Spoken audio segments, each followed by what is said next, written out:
ஓம் சாந்தி 3/10/2024 சாக்கார முரளியின் முக்கியமான கருத்துக்கள். பாபா சொல்கிறாங்க, இனிமையான குழந்தைகளே, ராவணனின் சட்டம் அசுர வழி பொய் பேசுவது ஆகும். தந்தையின் சட்டம் ஸ்ரீமத், அதாவது உயர்ந்த வழி உண்மையை பேசுவதாகும். கேள்வி: எந்த விஷயங்களை சிந்தித்து குழந்தைகள் ஆச்சரியப்பட வேண்டும்? பதில்: பாபா 2 பாயிண்ட் பதிலில் சொல்கிறாங்க. அதில் முதல் பாயிண்ட்: இது எப்படிப்பட்ட முடிவற்ற அதிசயமான நாடகமாக உள்ளது. வினாடிக்கு வினாடி கடந்து செல்கின்ற முக லட்சணங்கள், நடிப்பு முதலியவை மீண்டும் நடக்கப் போகிறது. ஒருவரின் முக லட்சணம், அதாவது முக சாயல், இன்னொருவருக்கு கிடைப்பதில்லை என்பது எவ்வளோ அதிசயமானது. 2வது பாயிண்ட்: எப்படி எல்லைக்கு அப்பாற்பட்ட தந்தை முழு உலகிற்கும் சத்கதி கொடுக்கிறார், மேலும் படிப்பிக்கிறார் என்பதும் கூட அதிசயமானதாக இருக்குது. இந்த விஷயங்களெல்லாம் சிந்திச்சு பார்த்தா குழந்தைங்களுக்கு ரொம்ப ஆச்சரியம் ஏற்படும் அப்படின்னு சொல்கிறார். ஓம் சாந்தி. ஆன்மீக தந்தை சிவன் தனது ஆன்மீக குழந்தைகளாகிய சாலிகிராமங்களுக்கு புரிய வைத்து கொண்டிருக்கிறார். என்ன புரிய வைத்து கொண்டிருக்கிறார் அப்படின்னா, சிருஷ்டியின் முதலிடைக்கடையின் ரகசியத்தை புரிய வச்சிட்ருக்காரு. மேலும் இதை புரிய வைப்பவர் ஒரே ஒரு தந்தையே. மற்ற ஆத்மாக்கள் அல்லது சாலிகிராம்கள் அனைவருக்கும் சரீரத்தின் பெயர் இருக்கிறது. மற்றபடி ஒரே ஒரு பரமாத்மாவுக்கு சரீரம் கிடையாது. அந்த பரமாத்மாவின் பெயர் தான் சிவன் அப்படின்றார். அவர்தான் பதீத்த பாவனர், பரமாத்மா என அழைக்கப்படுகிறார். அவர்தான் குழந்தைகளாகிய உங்களுக்கு இந்த முழு உலகின் முதலிடை கடைசியின் அனைத்து இரகசியங்களையும் புரிய வைக்கிறார். நடிப்பை நடிப்பதற்காக அனைவரும் இங்கே வருகின்றனர். விஷ்ணுவில் கூட 2 ரூபங்கள் உள்ளன என்பதையும் கூட பாபா தான் புரிய வைக்கிறார். பக்தி மார்க்கத்தில் விஷ்ணுன்னா ஒருவர்னு நினச்சிட்ருக்காங்க. இங்கே ஞான மார்க்கத்தில் தான் பாபா தெளிவாக புரிய வச்சிருக்கிறாரு. விஷ்ணு என்பது ஒரு ரூபம் கிடையாது, 2 ரூபம். அதாவது லக்ஷ்மியும் நாராயணரும் இணைந்த ரூபம் அப்படின்றத புரிய வச்சிருக்கார். அதுபோல் சங்கர் சிவன் நினச்சிட்ருக்கிறாங்க. பாபா சொல்கிறாரு, சங்கரின் நடிப்பே கிடையாது. சங்கருடைய பார்ட் என்பது இந்த ஸ்தூல உலகத்தில் கிடையாது. இது போன்ற விஷயங்கள் எல்லாத்தையுமே பாபா தான் புரிய வைக்கிறாரு. தந்தை எப்போது வருகிறார் அப்படின்னா, புதிய சிருஷ்டியின் படைப்பும் பழைய உலகின் விநாசமும் ஆகக்கூடிய அந்த நேரத்தில் தான் வராரு. புது உலகத்தில் ஒரே ஒரு ஆதிசநாதன தேவி தேவதா தர்மத்தின் ஸ்தாபனை ஆகிறது என்பதை குழந்தைகள் அறிவார்கள். அதை பரம்பிதா பரமாத்மாவை தவிர வேறு யாருமே செய்ய முடியாது. அவருடைய பெயர் தான் சிவன். அவருக்கு சரீரத்தின் மீது பெயர் ஏற்படுவது கிடையாது.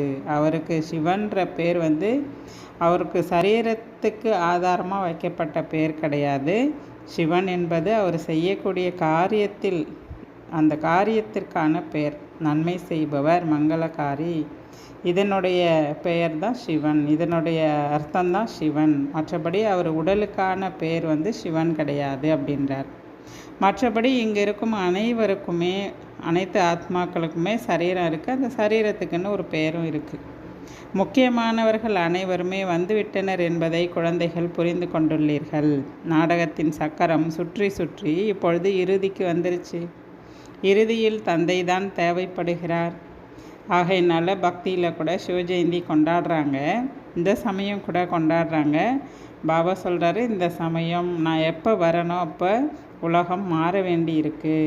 அடர்ந்த காரிருளிலிருந்து அதிக பிரகாசம் உண்டாகிறது. அதாவது துக்கதாமத்திலிருந்து சுகதாமமாக ஆக போகுது அப்படின்றார். பரம்பிதா பரமாத்மா சிவன் ஒரே ஒரு முறை தான் சங்கம யுகத்தில் பழைய உலகத்தை அழித்து புது உலகத்தை ஸ்தாபனை செய்கிறதுக்காக வராரு. முதலில் புது உலகின் ஸ்தாபனை, பிறகு பழைய உலகின் விநாசம் ஏற்படுகிறது. பாபா பழைய உலக விநாசம் செஞ்சுட்டு அதுக்கு பிறகு தான் புது உலகத்தினுடைய ஸ்தாபனை செய்கிறது கிடையாது. முதல்ல புது உலகத்தின் ஸ்தாபனை செய்கிறாரு. புது உலகத்துக்கான ஆத்மாக்களை உருவாக்கி அவர்களை தகுதி உடையவர்களாக்கி அவர்களுடைய யோக பலத்தின் மூலமாகவே பழைய உலகின் விநாசம் என்பது ஏற்படுகிறது. ஆக இந்த நேரம் குழந்தைகள் நீங்கள் படித்து புத்திசாலி ஆகணும். மேலும் சொர்க்கத்துக்கு போகணும்னா தெய்வீக குணங்களை தாரணை செய்யணும் அப்படின்றார். அப்போ அசுர குணங்களெல்லாம் இங்கே நீங்கள் மாற்றம் செய்யணும். தெய்வீக குணங்கள் மற்றும் அசுர குணங்களின் வர்ணனைகளை நீங்கள் சார்ட் எடுங்க அப்படின்றார். அப்போ சார்ட் எடுத்து உங்களை நீங்களே செக் பண்ணி பாருங்கள். நம்ம யாருக்காவது கஷ்டம் கொடுத்துருக்கோமா, நம்ம பொய் சொல்கிறோமா அப்படின்றத உங்களை நீங்களே செக் பண்ணி பாருங்கள். ஸ்ரீமத்தை மீறி நம்ம ஏதாவது செயல் செய்கிறோமா, நடந்துக்கிறோமா, பொய் சொல்கிறது, பிறருக்கு துக்கம் கொடுக்கறது, கஷ்டம் கொடுக்கறது, இது எல்லாமே ராவணனினுடைய சட்டங்கள். உண்மையை பேசுறது, சுகம் கொடுக்கறது, இதெல்லாம் ராமரின் சட்டங்கள், அதாவது சிவபாபாவுடைய சட்டம் அப்படின்றார். ஸ்ரீமத் மற்றும் அசுர வழி ரெண்டை பற்றிய பாடலும் இருக்குது. அரைக்கல்ப காலம் அசுர வழி தான் நடக்குது. அதில் மனிதர்கள் எல்லாருமே அசுரர்களாக, துக்கம் நிறைந்தவர்களாக, நோயாளிகளாக இருக்காங்க. ஏன் அப்படின்னா 5 விகாரங்கள் அவங்களுக்குள்ள பிரவேசமாயிடுது. பாபா தான் ஸ்ரீமத் கொடுக்குறாரு. ஸ்ரீமத் படி நடக்கும்போது தான் நமக்குள்ள தெய்வீக குணங்கள் கிடைக்கிது அப்படிங்கிறத குழந்தைங்க இப்போ நீங்கள் தெரிஞ்சுக்கிட்டீங்க. இனிமேல் என்ன செய்யணும், அசுர குணங்களை மாற்றணும் அப்படின்றார். ஒருவேளை ஞானம் எடுத்தும் நீங்கள் அசுர குணங்களை மாற்றலை, அந்த குணங்கள் உங்ககிட்ட தங்கிடுச்சு அப்படின்னா பதவி குறைஞ்சிரும் அப்படின்றார்.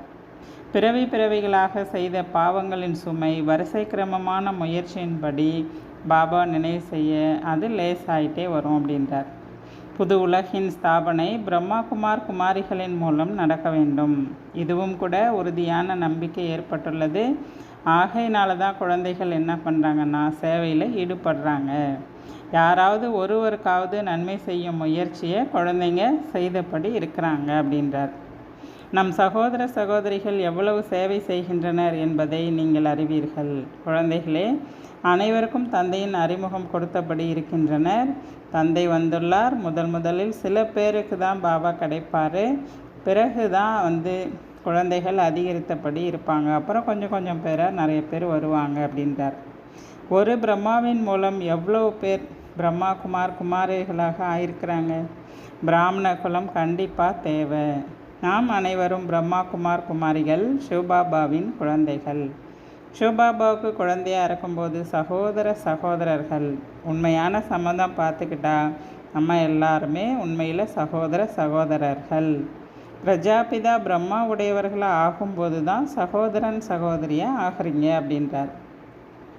பிறகு தேவதா குலத்துக்கு போயிட்டீங்கன்னா அங்கே உங்களுடைய சம்பந்தங்கள் உருவாகும் அப்படின்றார். அங்கே சம்பந்தங்கள் பெருகிடும் அப்படின்றார். இந்த சமயத்தில் பிரம்மாவின் குழந்தைகளாக மற்றும் சகோதரியாக இருக்கும்போது இது ஒரே குலமாக ஆயிடுது அப்படின்றார். இதை வம்சம்னு சொல்ல முடியாது, இதே குலம்னு தான் சொல்ல முடியும் அப்படின்றார். அடுத்து பாபா சொல்கிறாரு, மற்ற அனைவரின் சரீரங்களின் பெயர்களும் மாறுகிறது. ஆனால் இவருடைய பெயர் மட்டும் சிவன் என்றே இருந்து வந்துள்ளது என்பதை குழந்தைகளுக்கு பாபா புரிய வைக்கிறாரு. ஏன்னா மற்றவங்களுக்கு கூட பேர் ஏன் மாறிக்கிட்டே இருக்குன்னா அவங்க வெவ்வேறு சரீரத்தை எடுத்துக்கிட்டே இருக்காங்க. புனர்ஜென்மம் எடுக்க வேறு சரீரம் கிடைக்க பேர் மாறிக்கிட்டே இருக்குது. ஆனால் பாபா புனர்ஜென்மத்தில் வராததுனால அவருடைய பேர் எப்போவுமே சிவன் அப்படின்றத குழந்தைங்களுக்கு பாபா தெளிவாக புரிய வச்சிட்டார். சிவ பகவானுடைய மகா வாக்கியம் வேறு எந்த தேகாதாரியும் பகவான் என்று சொல்லப்படுவது கிடையாது. தந்தையை தவிர வேறு யாரும் தந்தையின் அறிமுகத்தை கொடுக்கவும் முடியாது. ஏன் அப்படின்னா யாருக்குமே தந்தையை பற்றிய ஞானம் தெரியாது. பாபாவே தன்னுடைய அறிமுகத்தை கொடுக்கும்பொழுது தான் குழந்தைங்களுக்கு புரியுது அப்படின்றார். இங்கும் கூட பலருடைய புத்தியில் தந்தையை எப்படி நினைவு செய்வது அப்படிங்கிறதே தெரியல. நிறைய பேர் பாபாவை நினைவு செய்யறதுக்கு கஷ்டப்படுறாங்க, குழப்பம் அடைகிறாங்க. ஏன்னா தேகத்திலிருந்து, தேக உணர்வுலேருந்து தேகாதாரியை நினைவு செஞ்சு பழக்கமாயிடுச்சு. ஆக இப்படிப்பட்ட சிறிய புள்ளியை எப்படி நினைவு செய்கிறது அப்படின்னு குழம்புறாங்க அப்படின்றார். பாபா அடுத்து சொல்கிறாங்க, ஆத்மா சாலிகிராம் என்று சொல்லப்படுகிறது. சிவலிங்கத்தின் பெரிய ரூபத்திற்கு கூட பூஜை நடக்குது. ஆத்மாவை பார்க்க முடியாது என்பது போல் சிவபாபாவையும் கூட யாராலையும் பார்க்க முடியாது அப்படின்றார். பக்தி மார்க்கத்தில் புள்ளிக்கு எப்படி பூஜை செய்யறது? ஆகையினால தான் அவங்க பெரிய ரூபத்தில் அந்த லிங்க வடிவத்தில் உருவாக்கி பூஜை செய்கிறாங்க அப்படின்னு சொல்கிறார். முதல்ல பூஜை கூட எப்படி ஆரம்பிச்சதுன்னா அவ்விபச்சாரி பூஜை, ஒருவரை மட்டும் நினைவு செய்யக்கூடிய பூஜை தொடங்குச்சு அப்படின்றார். ஆக பூஜைக்காக கண்டிப்பாக பெரிய பொருள் தேவைப்படுகிறது. அப்போ பூஜை சிவன் தான் கடவுள், அவருக்கு பூஜை ஆரம்பித்தாங்க. அப்போ அவரை எப்படி வழிபடுறது அப்படின்றதுனால அவரை லிங்க வடிவத்தில் பெருசாக உருவாக்கி பக்தி ஆரம்பிச்சிருக்கு அப்படின்றார். சாலிகிராம் கூட பெரிய முட்டை போல தான் உருவாக்கியிருக்காங்க. ஒரு பக்கம் கட்டை விரல் அளவு என்றும் சொல்கிறார்கள், பிறகு நட்சத்திரம் என்றும் சொல்கிறாங்க. இப்போது நீங்கள் ஒரு விஷயத்தில் நிலைத்து நிற்க வேண்டும். அரைக்கல்ப காலம் பெரிய பொருளுக்கு பூஜை செஞ்சீங்க, பிறகு இப்போது புள்ளி என்று புரிந்து கொள்வதில் தான் உங்களது முயற்சியே இருக்குது அப்படின்றார். மற்றபடி ஆத்மா பார்க்க முடியாது, இது புத்தி மூலமாக உணரப்படக்கூடிய விஷயம், இதில் தான் உங்களுடைய முயற்சியே இருக்குது அப்படின்றார். அப்போ சிவன் ஒளி ரூபம், ஆத்மாவும் ஒளி ரூபம், அப்படி புள்ளி ரூபத்தில் இருக்காங்க அப்படின்னா இது எல்லாமே உணர்வதற்கான விஷயம். இது உணரப்படக்கூடிய விஷயமே தவிர இது கண்ணால் பார்க்கக்கூடிய விஷயம் கிடையாது. குழந்தைங்க இதை நீங்கள் தான் யதார்த்தமாக புரிஞ்சுக்கிட்டு முயற்சி செய்யணும் அப்படின்னு சொல்கிறாரு. அடுத்து சொல்கிறாரு, சாஸ்திரங்களில் ஞானத்தின் சத்கதிக்கான விஷயம் எல்லாமே கிடையாது. ஒவ்வொரு தர்மத்தினரும் தன்னுடைய தர்மஸ்தாபகர்களை நினைவு செய்கிறாங்க. தேகாதாரிகளை தான் அவங்களாம் நினைவு செய்கிறாங்க. சிவபாபாவோ பரம ஆத்மாவாக இருக்கிறாரு. ஆத்மாக்கள் அனைவரும் சகோதரர்கள் என இப்பொழுது குழந்தைகள் நீங்கள் புரிஞ்சுக்கிட்டீங்க. ஆக சகோதரர்களுக்குள் பிறருக்கு ஞானம் கொடுத்து சத்கதி கொடுக்கக்கூடிய அளவு யாருக்கிட்டையும் இங்கே ஞானம் கிடையாது. ஆகையினால சத்கதியை வழங்கக்கூடியவர் ஒரே ஒரு சிவபாபா தான். முழு உலகர்க்கும் சத்கதி வழங்கக்கூடிய வள்ளல் ஒரே ஒருவர் தான். பதீத்த பாவனர் ஒரே ஒரு நிராகார தந்தை என்பதையும் பாபாவே புரிய வைக்கிறாரு. இப்போ நீங்கள் புரிஞ்சுக்கணுன்றார். மற்றபடி எந்த தேகாதாரியும் பதீத்த பாவனர் ஆக முடியாது. பதீத்த பாவனர் அப்படின்னா தூய்மையற்றவர்களை தூய்மையாக்கக்கூடியவர் ஒரே ஒரு பரமாத்மா தான். ஒருவேளை பதீத்த பாவன சீதாராம் என்றாலும் கூட பக்தியின் பலனை கொடுக்க பகவான் தான் வரார் அப்படிங்கிறதையும் பாபா அந்த நேரம் புரிய வச்சுட்டார் குழந்தைங்களுக்கு. அப்போ எல்லாரும் பக்தியில் எப்படி பாடுறாங்க, பதீத்த பாவன சீதாராம், ரகுபதி ராகவ ராஜாராம் பதீத்த பாவன சீதாராம் அப்படின்னு அழைக்கிறாங்களாம் பக்தியில் கூட. அப்படி பக்தியில் அழைக்கக்கூடிய சீதைகளாகிய உங்களுடைய ராமர் நான் தான் வரணும், உங்களை அழைச்சிட்டு போக, உங்களுக்கு சத்கதி கொடுக்க அப்படின்றார். பக்தியினுடைய பலனை கூட நான் தான் கொடுக்குறேன் அப்படின்றார். அனைத்து சீதைகளுமே நீங்கள் மணமகள்கள் மற்றும் மணமகன் ஒரே ஒரு ராமர் தான், சிவபாபா தான், அவர் தான் அனைவருக்கும் சத்கதியை கொடுக்குறேன் அப்படின்றார். இந்த விஷயங்கள் எல்லாத்தையுமே பாபா இப்போ இந்த நேரம் புரிய வைக்கிறேன், குழந்தைங்க புரிஞ்சுக்கணுன்றார். பள்ளிக்கூடத்தில் எவ்வளோ பேர் படிக்கிறாங்க, இந்த அனைத்தும் நாடகமாக உருவாகியிருக்கு. எந்த சமயத்தில் யார் படிக்கின்றனரோ, எந்த நடிப்பு நடக்கிறதோ அதே நடிப்பு பிறகு கல்பத்திற்கு பின்பும் அதே போல் நடக்கும் அப்படின்றார். சரியாக 5000 வருடங்களுக்கு பிறகும் மீண்டும் இதே படிப்பீங்க, இதே நடிப்பை நடிப்பீங்க அப்படின்றார். இதுதான் அனாதியான நாடகம் உருவாகி இருக்குது அப்படின்றார். எதை பார்த்தாலும் வினாடிக்கு வினாடி புதிதாக தென்படும், சக்கரம் சுற்றியபடி இருக்கும், புது புது விஷயங்களை நீங்கள் பார்த்தபடி இருப்பீங்க அப்படின்றார். அடுத்து சொல்கிறாரு, நான் சர்வ வியாபி அல்ல என்று தந்தை குழந்தைகளுக்கு புரிய வைக்கிறாரு. பாபா தன்னுடைய மற்றும் படைப்பின் முதலிடை கடையின் ரகசியத்தை இப்போ கொடுக்குறாரு.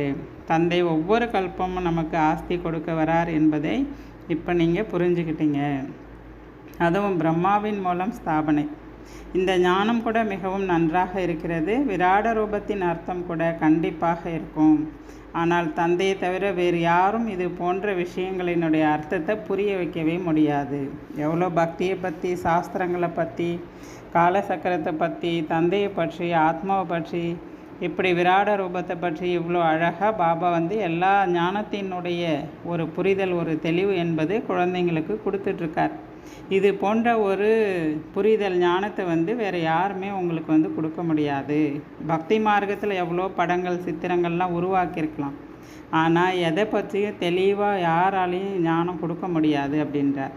இது எல்லாத்தையும் கொடுக்கறது உயர்ந்ததிலும் உயர்ந்த சிவபாபா தான். அவருடைய சித்திரமே இருக்குது பக்தி மார்க்கத்தில், ஆனால் அவரை பற்றி யாருக்குமே எதுவுமே தெரியாது அப்படின்றார். இந்த ஆதி சனாதன தேவி தேவதா தர்மம் எப்படி ஸ்தாபனை ஆகியது என்பது கூட யாருக்கும் தெரியாது. மற்ற தர்மத்தோடைய ஸ்தாபனை குறித்து எல்லாருமே சொல்லுவாங்க. அதற்கு புத்தகங்கள் முதலானவை கூட அவங்க வச்சிருக்கிறாங்க. மற்றபடி லட்சக்கணக்கான வருடங்களின் விஷயம் எல்லாம் கிடையாது. அதெல்லாமே முற்றிலும் தவறு. ஆனால் மனிதர்கள் புத்தி கொஞ்சம் வேலை செய்யறதில்ல. எல்லா விஷயங்களையும் பாபா இப்போ புரிய வைக்கிறாரு. இனிமையான குழந்தைகளே, நல்ல விதமாக நான் சொல்லக்கூடிய விஷயங்களை தாரணை செய்யுங்க. ரொம்ப ரொம்ப முக்கியமான விஷயம், பாபாவை நினைவு செய்யணும். இப்போ இங்கே நினைவினுடைய ரேஸ், ஓட்டப்பந்தயம் நடக்குது. எப்படி வெளி உலகத்தில் ஓட்டப்பந்தயம் நடக்குதுன்னா, சில பேர் தனித்தனியாக ஓடுவாங்க, சில பேர் ஜோடியாக ஓடுவாங்க. அதே போல் இங்கேயும் கூட நினைவினுடைய ரேஸ் நடக்குது. இங்கேயும் கூட முயற்சியாளர்கள் நல்லா முயற்சி பண்ணிகிட்ருக்காங்க. இங்கே கூட ஜோடியாக இருப்பவர்கள் ஒன்றாக ஓடுவதற்கு முயற்சி செய்கிறாங்க. அதாவது யுகலாக இருக்கக்கூடியவங்க அதாவது ஒன்றாவே முயற்சி பண்ணுறாங்க அப்படின்றார். சத்தியுகத்திலும் இதே போல் ஒன்றா ஜோடியாக ஆகலாம் அப்படின்னு நினச்சிட்டு முயற்சி செய்கிறாங்க. அங்கே போயிட்டால் பேர் உருவம் என்னவோ மாறிடும்.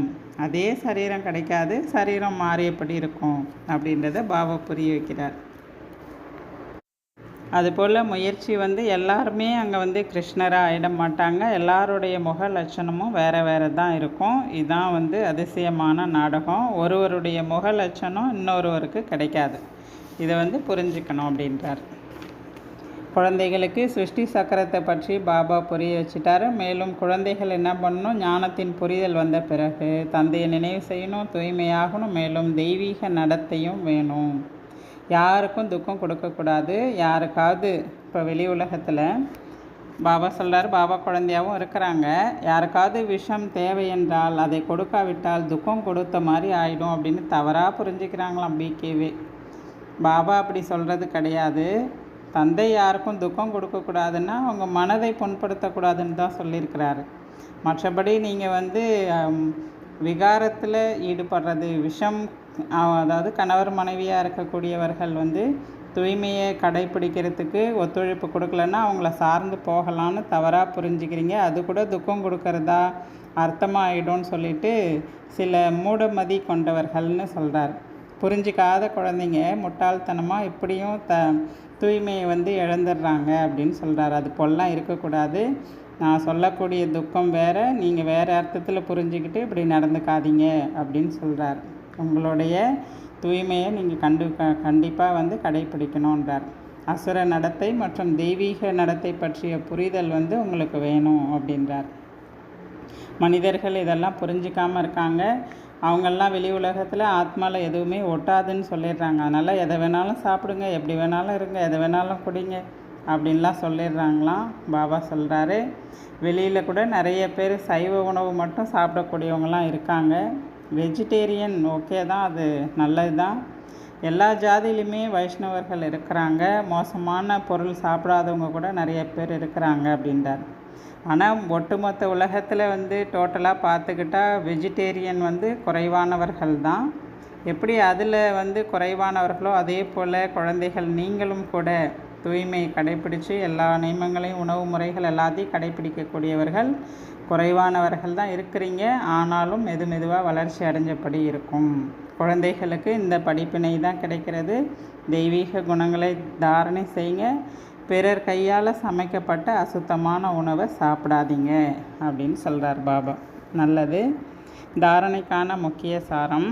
First point, Baba chart check பண்ண சொல்கிறாரு.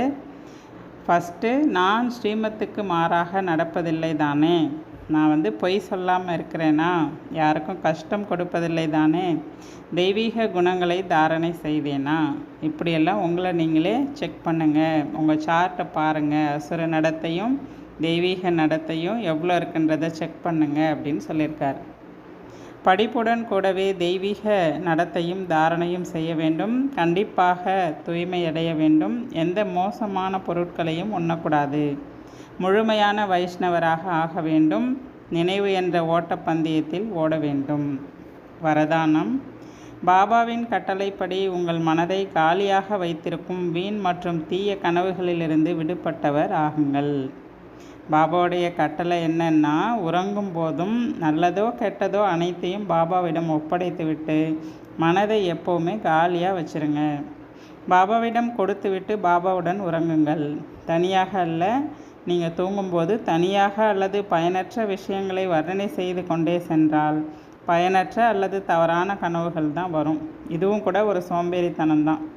இந்த அலட்சியத்தெல்லாம் விட்டுட்டு பாபாவுடைய கட்டளையை பின்பற்றினீங்கன்னா நீங்கள் பயனற்ற மற்றும் தீய கனவுலேருந்து முக்தி அடைஞ்சிருவீங்க அப்படின்றார். அதனால் பாபாவுடைய கட்டளைப்படி உங்கள் மனசை வந்து எம்டியாக வச்சுக்கோங்க அப்படின்றார். ஸ்லோகன்: அதிர்ஷ்டசாலி ஆத்மாக்களே உண்மையான சேவையின் மூலம் அனைவரிடமிருந்தும் ஆசீர்வாதங்களை பெறுகிறார்கள். நல்லது. ஓம் சாந்தி.